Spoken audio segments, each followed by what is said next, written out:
السلام علیکم ورحمۃ اللہ وبرکاتہ۔ ذی الحجہ کے 10 دن جو یکم ذی الحجہ سے 10 ذی الحجہ تک ہوتی ہے، ان دنوں کو اللہ تبارک و تعالیٰ نے ایک عجیب خصوصیت بخشی ہے۔ اب اگر آپ غور سے دیکھیں تو فضیلت اور اہمیت کا یہ سلسلہ رمضان المبارک سے شروع ہوتا ہے۔ رمضان المبارک سے اللہ جل جلالہ نے عبادات کی ایک خوبصورت ترتیب رکھی ہے۔ سب سے پہلے رمضان المبارک کے بابرکت مہینے میں امت مسلمہ رمضان کی مبارک دن رات میں روزے اور عبادات کا فریضہ سر انجام دیتے ہیں، اور جب رمضان المبارک کا مہینہ اپنے اختتام کو پہنچتا ہے اور شوال کا مقدس مہینہ شروع ہوتا ہے تو اللہ جل جلالہ امت مسلمہ کو حج جیسے عظیم عبادت کی طرف حکم دیتے ہیں۔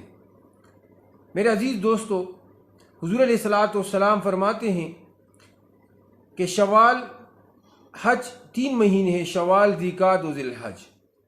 اب حج کے ایام وہ ذی الحج کے ابتدائی عشرے میں ادا ہوتی ہے جو 8 ذی الحجہ سے شروع ہوتی ہے، لیکن حج کے لیے احرام وہ شوال سے ایک حاجی وہ باندھ سکتا ہے۔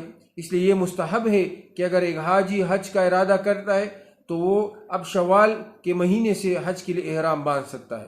شوال سے پہلے رمضان میں یا اس سے پہلے وہ حج کے لیے احرام نہیں باندھ سکتا۔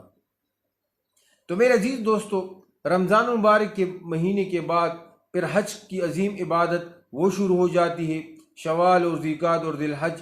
پھر ان ایام کے اختتام پر جب یہ عبادات تکمیل کو پہنچتے ہیں، رمضان المبارک اور حج کی عظیم عبادات وہ اپنے انجام کو پہنچتی ہے، اختتام کو پہنچتی ہے، تو اللہ جل جلالہ کے حضور شکرانے کے طور پر قربانی کا حکم دیا جاتا ہے کہ اب آپ نے جو 2 عظیم عبادات وہ اپنی تکمیل تک پہنچائی تو اس کے بدلے میں اللہ کے حضور وہ شکرانہ پیش کرے اللہ جل جلالہ کے ہاں قربانی کی شکل میں۔ تو میرے عزیز دوستو، امت مسلمہ یہ قربانی اللہ جل جلالہ کے حضور پیش کرتی ہے۔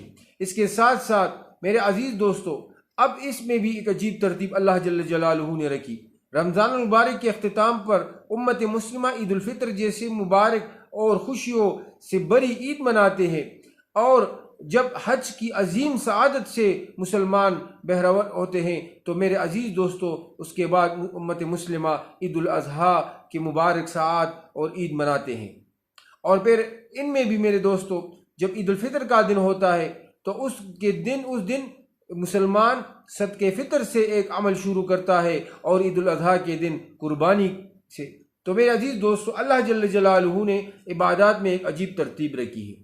اور پھر اس کے ساتھ ساتھ ذی الحجہ کے 10 دن ان کو دین اسلام میں بہت اہمیت اور فضیلت حاصل ہے۔ اللہ جل جلالہ میں سورہ فجر میں آیت نازل فرمائی ہے، والفجر ولیال عشر، 10 راتوں کی قسم اللہ جل جلالہ کہتے ہیں۔ تو قسم کھانا میرے عزیز دوستو یہ کسی بات کی سچائی کے لیے نہیں ہے، بلکہ اللہ جل جلالہ کا قسم کھانا ایک بات پر، ایک مسئلے پر، یہ اس کی اہمیت واضح کرتی ہے کہ یہ اتنا اہم عمل ہے، یہ اتنا فضیلت والا عمل ہے کہ اللہ جل جلالہ نے اس پر قسم کھائی ہے۔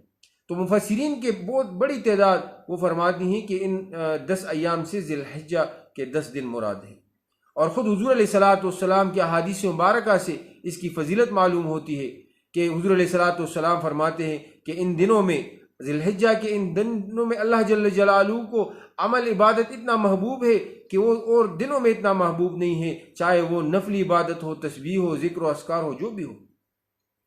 اور اس کے ساتھ ساتھ میرے عزیز دوستو، ان دنوں میں، ذی الحجہ کے ان 10 دنوں میں روزے رکھنے کا اجر و ثواب، ایک روزہ کا اجر و ثواب 1 سال کے روزوں کے برابر ہے۔ ان راتوں میں ایک رات کی عبادت لیلۃ القدر کی رات کی عبادت کے برابر ہے۔ اور میرے عزیز دوستو، صرف یہ بھی نہیں، ان کے ساتھ ساتھ 2 عبادات ان ایام میں خاص ہے جو اور دنوں میں نہیں ادا ہو سکتے۔ ایک عبادت حج کی عبادت ہے جو 8 ذی الحجہ سے شروع ہوتی ہے، اور 9 ذی الحجہ کو، پھر 10 ذی الحجہ کو عید الاضحیٰ۔ تو ان ایام میں میرے عزیز دوستو وہ حج کی عظیم عبادت وہ بھی ان عشرے میں ادا ہوتی ہے، اور اس کے ساتھ ساتھ دوسری اہم عبادت قربانی کی ہے وہ بھی ان ایام میں ادا ہوتی ہے 10 ذی الحجہ کو۔ تو میرے عزیز دوستو، ان دو عبادات کا عمل اور خصوصیت یہ ہے کہ ان ایام کے ساتھ خاص ہے، اور دنوں میں عبادت نہیں ادا ہو سکتی۔ حالانکہ آپ دیکھ سکتے ہیں نماز جو ہے، اگر نماز کسی سے رہ جائے تو وہ قضا پڑھ سکتا ہے، اگر روزہ کسی وجہ سے چھوٹ جائے تو وہ انسان قضا بھی رکھ سکتا ہے۔ اس طرح دوسری عبادات میں بھی ہے۔ لیکن اگر حج کی عبادت ہے وہ خاص ان ایام میں ہوتی ہے۔ اب اگر کوئی 8 ذی الحجہ کو منا نہیں جاتا یا 9 ذی الحجہ کو عرفات نہیں جاتا، وقوف عرفہ نہیں کرتا، تو اس کا حج نہیں ہوتا۔ اب اگر وہ 10ویں یا 11ویں یا 12ویں ہر دن عرفے میدان میں جائے، عرفات کے میدان، تو اب اس کا حج نہیں ادا ہوگا، اگلے سال وہ پھر اس حج کے لیے آئے گا۔ اس طرح قربانی کے دن بھی ہے، جو 10 ذی الحجہ سے شروع ہوتی ہے نماز عید کے بعد سے، اور 12 ذی الحجہ کے غروب آفتاب تک ہوتی ہے۔ تو اب اگر ان ایام میں آپ نے قربانی کی، ٹھیک ہے، اگر ان ایام میں نہیں کی تو پھر یہ ادا نہیں ہوگی۔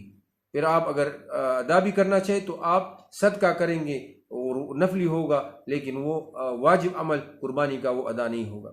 اس لیے میرے عزیز دوستو، اور ایک اہم عمل اور عبادت جو ہمیں ان عشرے میں وہ ہماری طرف متوجہ ہوتی ہے، وہ یہ ہے کہ جب انسان، حضور علیہ الصلوۃ والسلام فرماتے ہیں کہ ان دنوں میں جو بھی قربانی کرنا چاہتا ہے تو اس کے لیے ناخن کاٹنا یا بال لینا کٹوانا یہ مناسب نہیں ہے۔ اس لیے مستحب طریقہ یہ ہے کہ ان دنوں میں 10 ذی الحجہ کے اس عشرے میں نہ قربانی کرنے والا نہ بال کاٹے اور نہ ناخن لے۔ اور اس کی بڑی وجہ یہ ہے میرے عزیز دوستو، جو حاجی حج کے لیے جاتا ہے تو وہ ایسے کپڑے پہنتے جو سلے ہوئے نہ ہو، وہ ان کے لیے خوشبو لگانا جائز نہیں ہے، ان کے لیے ناخن کٹوانا جائز نہیں ہے، بال کٹوانا جائز نہیں ہے۔ اس لیے علماء فرماتے ہیں کہ ان سے مشابہت کے لیے اللہ جل جلالہ نے امت مسلمہ کو بھی یہ تلقین کی ہے۔ حضور علیہ الصلوۃ والسلام فرماتے ہیں کہ ان دنوں میں آپ لوگ بھی ناخن نہ کاٹے، بال نہ کاٹے، تاکہ ہماری ان کے ساتھ مشابہت ہو جائے، اور وہ رحمت جو ان پر نازل ہو رہی ہے اللہ تبارک و تعالی